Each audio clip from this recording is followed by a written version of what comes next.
Hi, today let's talk about archetypes. So, archetypes are recurring symbols, motifs, or character types. So, in literature, there's a literary theorist, Carl Jung, who posits the theory of a hero's journey.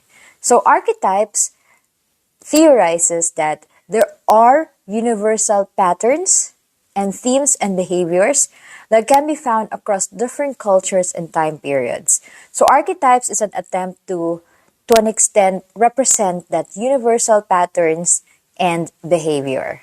So we see that these archetypes continue to show themselves up in almost all of the stories that we see. So the first archetype, the most common, is called the archetype of a hero.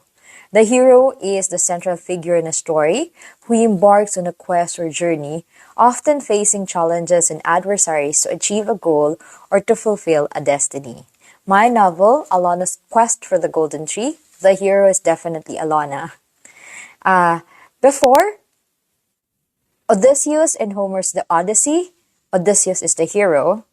Frodo Baggins in J.R.R. Tolkien's The Lord of the Rings, Frodo Baggins is the hero. Harry Potter and the Sorcerer's Stone, Harry Potter is the hero.